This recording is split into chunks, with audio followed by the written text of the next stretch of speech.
pour ces retards, c'est volontairement, indépendamment de notre bonne volonté. Vous savez, il y a toujours des ingénieurs qui travaillent dans le cadre de notre travail et nous ont montré qu'ils sont vraiment qualifiés pour ce travail. Merci beaucoup Alain Kabongo.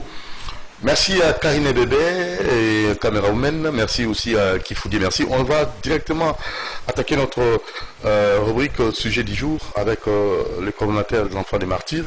On va savoir un peu si la chose a évolué parce qu'ils avaient des requêtes qu'ils devaient nécessairement introduire auprès de nos dirigeants et j'ose croire qu'il va nous donner comme ça de plus en plus de précision si leur préoccupations, ils ont quand même gagné. En fait, ils ont eu quand même une réponse allant dans le sens de leur demande et surtout aussi avoir de leur part une précision concernant l'évolution, les sociales des enfants, des martyrs. Merci beaucoup à vous qui nous suivez nombreux. Merci à notre très cher Eric Nkedi de la BRAC Congo. Merci très cher ami pour votre amour et votre gentillesse. Et nous n'oublierons pas aussi comme ça Madame Tani Ilondo, bien des bonnes choses à vous et pourquoi pas aussi Matoto Mototo, nous pensons aussi à vous, Maman Téléssi, bien des bonnes choses à vous et Maman Bernadette, bien des bonnes choses à vous et nous vous signalons qu'on va directement aller tout droit au but pour la rubrique sujet du jour.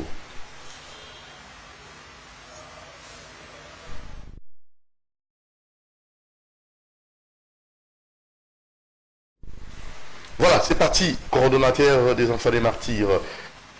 Tout bête, c'était dans les Cambodges, pour toute évolution, il y a requête aux Aguinango, parce que dans les martyrs, comme il est là, moi, ils ont presque la fin, et tout, moi, mon est-ce que vous avez qui satisfait, vous avez qui solutionne le problème là, parce que vous avez qui coller là, il y a moins dans martyr, et puis ça reste dans Bokate, et c'est un moins dans martyr, et puis ça va bénéficier dans Boka. Alors c'est parti, Okito, bon. Bonjour Nabi Okito, bonjour Ndeonanga. Nabi Okito, santé va bien. Très bien. Alors, directement tout droit pour nous la requête Nabino, vous solution parce que vous avez Nabosenga, l'autorité Nabiso va reconnaître bana ba martyr et va pécoper sa bango makoki wana batonga site moko pour que vous référence pour la paya pour la baïke la génération future même présente que ici les alliés ici quand il y a martyr les alliés indépendance et voilà soit ça là pour la boucle na biso batika bomo na bango bakufa pour la école na biso. Oui, merci Ndeko Nangai de Dobotiri, na sepeli pe mingi, na sepeli.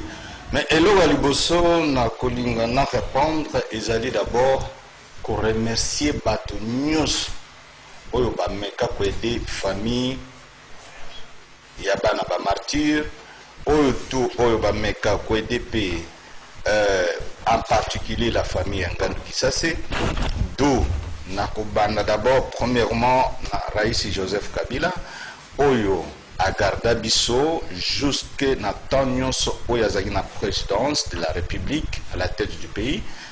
Il y a un temps qu'il fallait que balongola biso banda nyonso ne balongola biso na ma campagne mais na appartement on a un président Salobi qu'on ne touche pas à la famille. Sangwana Tuyoba Kiango, to remercie chef de l'État. Donc comme il est chef de l'État, il y a Sika Mikanda, et biso bana ba martyr, tous ni Sikate, tous a trois familles. Tous a trois familles où ils vivent à immeuble wana. Les ali famille Masengo et du Force. Tous a la famille Ngandu Kisase, de l'honorable Okita Peng parce qu'on a deux martyrs dans notre famille. La famille de Polo Maurice, il y a trois familles qui vivent dans l'immeuble. Alors, Nakomela, président de la République au mois de février, Nakomeli Pena tout mois deux, trois fois, à travers le conseiller Naïma, pour la chance, na couturé, na au moins 4-5 conseillers na tombé là bango. Mon quoi que na lettre na accusé de réception pour la chef de l'État, à Dali Mukanda, le sans c'est un cas particulier qu'on ne touche pas à cette famille. Ça veut dire, je remercie encore le président de la République, Félix Antoine Tshisekedi Tshilombo. Je vous remercie, la famille vous remercie infiniment dans le message. Et na suki kaka wanate na kepe un peu plus loin, il y a directeur de cabinet Vital Kamera. Yepe après ça consigne na bureau na ye que non ba toucher na famille ya général Ngandu Kisa, c'était la famille d'Okita Peng. C'est comme s'il avait prononcé. En tout cas, Excellence Tolobi Disuso, monsieur le directeur de cabinet, famille Okita Peng, Ozana soutien na biso biso nyonso yona président na biso, Ozana soutien na biso famille Mobimba. Pour un message wana otindra biso komila ibiso. Merci à mingi. Merci pe na bato tout oyo ba meka ko se lever un peu sur le nom de Ngandu Kisa, c'est na banda na magistrat Benz, honorable Bomanza, ba nyoso ba meka ki et puis Emile Ilunga na landai na Top Congo. Alobi boy. Nasoko kamwa mingi. Batete la basali marche na Sankoro pour réhabiliter Okito Joseph et en oubliant Ngandu Kisasi. En tout cas, papa Emile na yebiete na yogai na Top Congo. En tout cas, merci à mingi. Merci mingi pe na papa Léopold apôtre Léopold Mutombo na ministère amen oui. Yépé au mois de décembre a essayé d'épingler sur les successions des familles des martyrs au Congo. Comment souffrent les familles des martyrs? Et ti lelo et belé bazakout na ba cimetière même ici à commémorer. Exacté, en tout cas dans l'ensemble, il a beaucoup parlé sur les successions. Il a dit ceci, monsieur l'apôtre Mutombo, à l'Obiboy. Bas successeur Israël, oh Jacob succéda qui totanga bango tilelo. Bongo ya biso na Congo. Totanga bango wapi. Alobi sous qui est plus loin. Léopold Mutombo. Alobi 10 jours. Tokende ofuko maliboso ba cimetière batoa na ndimboke ko bongaka. Mais papa apôtre Mutombo. Yeba ke ba cimetière pe ebele ba na ba cimetière te kasto ofendo fuka mela wapi. Dans la gravité ya problème du Congo. Yango to sengi na bana Congo nyos ba dirigeant la biso baza ko diriger biso, président de la République, première dame, ancien président de la République, ancien première dame, premier ministre, président de l'Assemblée, président du Sénat. Tosengi na bino boy. Est-ce que vraiment beaucoup qui na conseil des ministres Zakoya Awa bon meka kolobela ta une minute sur les familles des martyrs. En tout cas pas si ezana biso bana ba martyrs na ndenge ya kusakanati. Ti boyoka ka babela ba kombo ya papa na biso bomona ka biso te na ba cérémonie. Vous avez vu ce que vous avez vu dans la cérémonie à le 17. On appelle le famille telle bazate pour nani. Parce que na ba famille on a toujours invitation te ba benga biso te pour toujours rappeler logo te. Bon si on a baté en fait na bi okito. Nous na maman moké bana ba martyr. Et c'est mon bango na ma bango. Et c'est mon bango ebotaka nini, ma bango ebotaka nini. Et c'est mon abisso ezali une grande bénédiction pour la nation nabiso. Kolila nabiso ezali malédiction na mboka nabiso. C'est pourquoi toza kosenga na bino que bokanise la biso bana ba martyr. Même une minute bokanise la biso na conseil des ministres actuel où ezali ko Kolanda. Ndena bengi ba konsi na biso mboka na biso ba meka kolobela sur le problème ya bana ba martyr. Mboka etambolaka boyete. Meme na ngambo pa na biso na bandeko na biso ngambo. So ki na ngambo okuta bana ba martyr baza reconnu. Bana ba yombi opango marche au même rang que les enfants de Denis Sassou. Je monite ki Sassou zo tambola bien bana na ye o meli. Ba chef coutumier baza considéré na mboka wana. Mais na mboka na biso autorité à chef coutumier. Parfois, ben à martyr, n'en parlons même pas, mais beaucoup de Lukamboka et marché ndengin. Donc, il y a une autorité, il y a un chef coutumier. Le chef coutumier, par exemple, est-ce que, comment côté la politique. Comment politiser? Oui, tu as observé un temps et un régime passé, c'est ce qui a amené le déchirer et accord à chef coutumier, ancien dirigeant, il s'est focalisé plus dans la politique que la autorité traditionnelle du pays, les forces ancestrales. Et c'est pourquoi vous voyez même Makamboza comme on a Est, parce que l'autorité à chef coutumier est bafouée. Yango, je remercie l'actuel ministre de l'Intérieur, Ayambaki, dernièrement, semaine passée, semaine ka Otozali, c'était mardi passé. Ayambaki, chef coutumier au Bazali, actuellement dans le pouvoir. À Sololina Bango, Ayambi, moi, je suis dans la délégation. Mais malheureusement, mais réellement que a pesi biso promesse moko ya bien ka travailler na bango pe maintenant to luka ko résoudre les problèmes ya ba chef coutumier. En tout cas mboka moko te po avant toute chose ba chef coutumier bazali ba élus célestes. Mais comment on doit oublier les élus célestes? Non. Non, les chefs coutumiers sont des élus célestes, je répète. Baza batu moko toko négliger na mboko te. Bakolo mabele, ba chef coutumier. Ba papa nabiso, ba chef coutumier. Mais tant que comme en politique, on oublie complètement les chefs coutumiers. Est-ce que tout ça, Mobutu n'a pas oublié les chefs coutumiers, a négligé les chefs coutumiers? Mais Tala Lelo Mobutu a 32 ans au pouvoir parce qu'il a travaillé avec les chefs coutumiers. Il n'a pas négligé les chefs coutumiers. Yangona Osenga na président Chilombo. Kyungu Kisebwe Wilibert Oyo Azali actuellement président ya ANATC. Yende Mutu Oyo Azana vision ya réparation, ya répatance, parification à terre congolaise, procès à Simon Kimbangu, Motoyana Makamwana Ezali Kyungu Kisebwe Wilibert connu par tout le monde. C'est lui le visionnaire. Par récupérer vision, on n'a pas de récupération politicienne, basali ba cérémonie ba sala sans le visionnaire.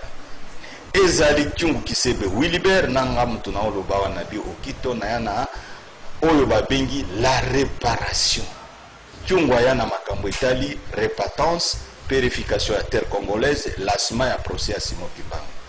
Mais mutu na uti na village un chef coutumier Nzambe a pesi vision na chef coutumier na Ankoro. De Ankoro batindi na Lubumbashi Kishasa akomi. Bayambi na Kishasa na centre Kimbangis. Tant ba moni vision zaki bien pour bali mbongo ngo bien ba rejeter ba tie na prison, bango ba zimbongo balé. Et à chaque fois ça se faisait ainsi. Jouya bazako réhabiliter Simon Kimbangu, il faisait le visionnaire motoyaki na vision azalawa na Kyungu Kisebwe Wilibert. Bazeli sous batie na prison, ba récupérer prime oyo ba pesa ka visionnaire. Ezaki 50 000 na Dengombe oyo papa Simon Kiangani a pesa ki na visionnaire. Mais ba chef coutumier mususu ba récupérer. Donc aux autres ba malédiction za na kati na biso. Donc chef coutumier pe soki bazali na sengote bénédiction na mpo ezate. Un problème siko lelo na est lelo. Bangombe yaki na Bandundu. Ba chef coutumier avec Kyungu Kisebwe Wilibert. Basaki eloko moko. Oyo alisolo ya bangombe isusu na Bandundu. O bakotaka bangombe kotaka belé. Oyo ekoya be utaka lola na ba magicien wana. Bangombe ngela ekotaka belé. Basila tu ba chef coutumier basamusa. Bangombe kufa, ngombe tu kufa na batu bakufa tu. Oh, ngombe mo eza isusu te mutu moko za isusu te. Basa c'est vrai ça. Basa ndenge.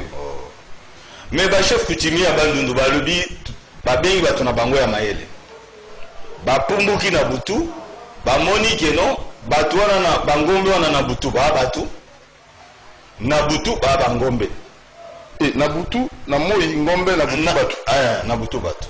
Alors ba chef coutumier abiza mabele na biso to sala musala ne ba sala musala oyo ali solution ya na kingakati ya masolo ya bangombe isusu na barwande esa isusu ici là j'aime que na ba chef coutumier c'est même na l'est. Si que Mokonzi Mboka na ministre de l'Intérieur, merci Mingindo Yambaki, ba chef coutumier, au Bazali légalement on a pouvoir maintenant. État de droit, c'est ça. Soit bango travailler na bango biso na bana ba martyr na ba chef coutumier wana tozali elongo. Monsieur le ministre, jour no mona ngate na yaki na kati ya ba chef coutumier mais biso tikali di bana po ba nombre ligai mo ebele. Alors on a laissé la place au chef coutumier pour ngana sali coordinateur à bana ba martyr. Mais prochainement au 5 audience c'est pas. Mais ba vrai na ba faux pe bazali. Oui, bah vrai, bah fondé baliki moi mingi parce que dans temps où il est bah fondé bazaki trop nommé, bah chef coutumier nommé. Je dis bien bah chef coutumier nommé. Bazaki belé na ba décret là, bah arrêté ministériel. Et belé goutou. Nommé. C'est pourquoi beaucoup ça ne marche parce que c'est ma belé et mais ça na ma belé moi mais ça na famille moko nzamba pona. Oh ma belé wana na zamba na bibali ba place wana bayoka kabango. C'est quoi Bolongo Libango, monsieur Zani? C'est le plan de la Pirihima que je vous ai dit. Quand il a Pirihima, quel est le plan? La machine internationale où ezali na cible ya Panza Congo, pays ya Koboma autochtone congolais, cible pays à liboso ezali Congo RDC. Ça, il faut que les Congolais sachent. Première cible ezali RDC. Je pense que les Congolais oublient vite. Na mort ya Melchior Dadaye na Burundi. Les chaînes internationales, France Inter, CNN, BBC London, Radio Cologne, qu'est-ce qu'ils disaient? La mort de Melchior Dadaye, c'était un bombe à retardement en Afrique centrale. Et c'est toujours vivre à moté. Après le prétat arabe, Balobani. Après l'Égypte, donc cible en Afrique centrale, c'est Congo RDC. Et c'est au Bossani. Et n'a répété du sous. Na mort à Melchior Dadaye, balobi boye.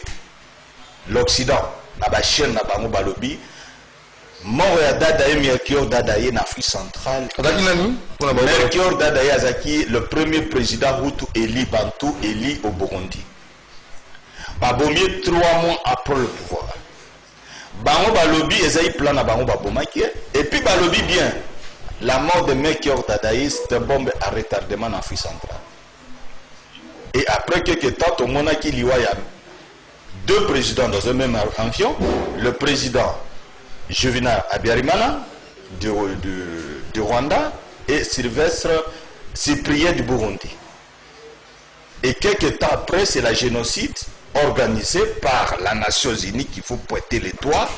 Parce que Nations Unies Ndiaka, opération turquoise, ce sont eux qui étaient sur place là. Et c'était un militaire de cette organisation qui a tiré sur l'avion de Aviarimana. Tolanda qui enquête sur la mort de Aviarimana. Et maintenant, c'est encore l'ONU qui nous amène tous les génocidaires rwandais au Congo. Et ils s'attendaient à quoi? Bombardement. Yangonate. Mais la solution c'est laquelle? Solution, il faut pointer les doigts dans les Nations Unies. Aya Kolongola Batonaye, Aya na bango na Congo depuis 1930. Bayana Barwandais en 1930, Bayana Barwandais en 1958, 59, 62, Tina 64. Ba placé bango na 3 places. Jura entre Moba Kalemi, Massissi dans le Nord Kivu, na colline de Moulenge de Bafereo dans le Sud Kivu. Et le reste plus avant cela, mutation dans les Jekamine, Miba, Kilomoto, Simité Kalima, des Rwandais et des Burundais. Le reste abattoir Nanyos est créé insécurité au peuple congolais, tout ça, pour vivre actuellement en Congo. Donc, machine internationale appuyée par les Nations Unies, il y a un des Obama congolais dans l'Est. Comment expliquer Boyeli Bisso d'abord Batiali Bosso? Boyeli Bisso est génocidaire.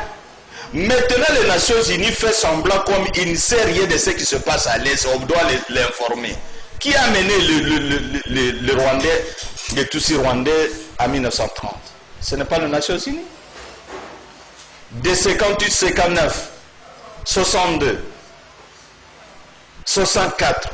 Qui a mené ces gens? Ce n'est pas les Nations Unies. Et c'est dans le gouvernement congolais que Baboko la bigoué basa la bilan. Mais où est les Nations Unies pour récupérer ces bâtons? Azol Sabango n'a payé na bango. Mais tokolo baboyi. On a espace ezate. Espace ezali. Espace ezali mboka moko etondaka bato te. Le Burundi.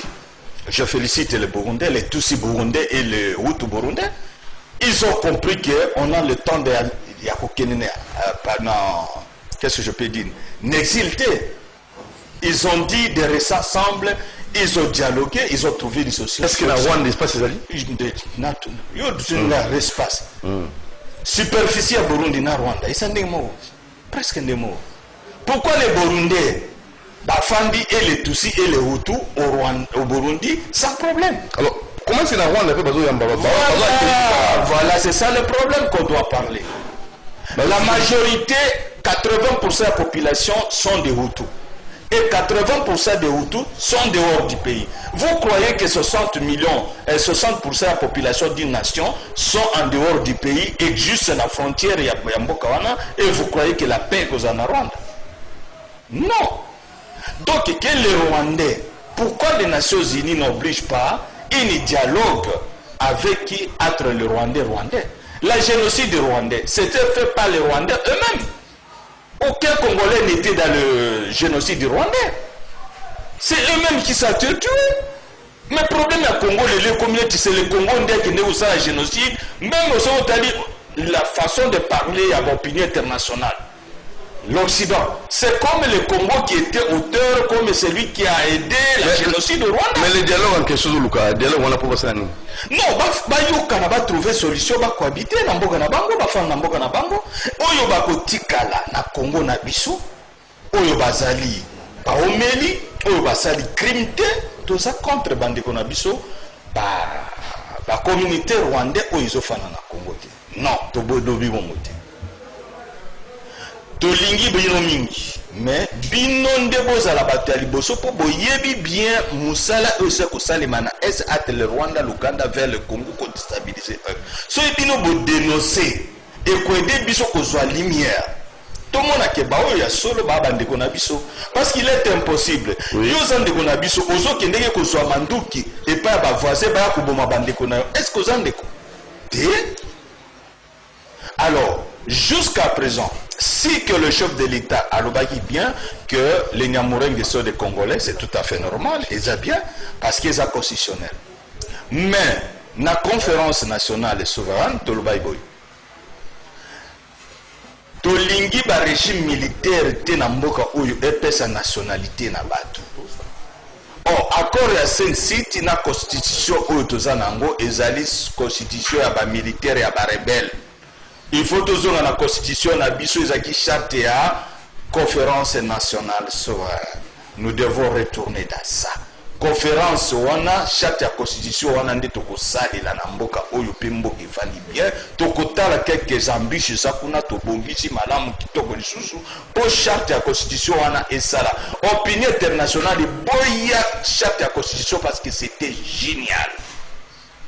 Alors nous devons retourner et si kaba papa na biso lokola papa ya biso ya kalakala wana tout bazala qui na conférence nationale souveraine tous eloko wana to tiango à place tous voter constitution ya sika pour tous solution. Alors pour finir na habité Eric Kedi atolanda biso mama Tani Ilondo et Mototo atolanda biso na habité pona kosukisa nous pour la bana martyr pour la proposition pour la makambo ya balkanisation mais pour la bana martyr demande nabino requête nabino en une minute au quoi rappeler en chose na bakonzambo pour tout kabona en beauté mbo naozonga que tu proposais kinga je suis l'initiateur je parle parce que je suis coordinateur de famille des martyrs je suis l'initiateur na lobaïboy to sali moi idée moko que non na prolongement il y a cité Oasis na Bandal.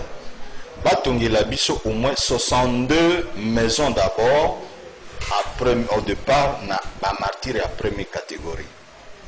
Tolinga projet wana nga moko personnellement na mona Chabani record pour na Api Congo ezwa eloko wana poto lingi ba mindele te koma mbongo comité au sali boye api Congo aza déjà na ba moyen c'est question pour l'accès terrain wana ye akozwa na ba moyen na ye moko akotonga nanu avant que même attaque gouvernement financier. Je sais qu'avec Chabani Record maintenant d'ici le mois de mai banda kwa ne ozali sili d'où le 30 juin to lingi kenon le président de la République a inauguré site wana touristique ya bana ba martyr azo kabela bango moko na moko a premier to banda bongo et puis na ba zone opérationnelle ba longola ba MONUSCO na ba territoire oye ezali a conflit Olanda ki na bosolo na politique sango Alexis papa moko kuna lobini ba MONUSCO ba kende ko pesa ravitaillement bilé na bilamba na ba munitions na makambo nyonso na zamba na ba hélicoptère c'est que bandeko na bango pe o bazaka fourni na biloko wana ba ya koyebisa bandeko na biso ke MONUSCO nde la biso biloko déjà ça clair ndeko na ngai toko luka nini président de la République ba congolais toko sala marche oyo toko présider mokolo ba MONUSCO ba longwa na Nord Sud Kivu Ituri ba zonga kotoyo alors yango to sengi na mokonzi ya biso to sukisi wana merci mingi na ba congolais tout. Merci Nabatutu Oyo Baide Biso bana ba martyr mais ministre de l'intérieur biso bana ba martyr tozo ye panayo tozo ya lisusu poto lo bilayo mais plus numéro de téléphone nazo pesa numéro de téléphone parce que ba temite mama be baza mwebele. Merci beaucoup Nabi Okito, merci na maso utibolobawa to na CP ba yiki bolandi biso Doudou Montiri, te remercier Alain Kabongo, te remercier Demersi Kifou, na Karine Bébé. Juste après moi, PIB, et à 9h30 pour l'Anda Kiosque, avec invité Perrault, Loara et Diana, et aussi les professeurs Voto. Alors, portez-vous bien, bonne suite des programmes, abonnez-vous massivement sur Doudou Montiri TV. Ciao.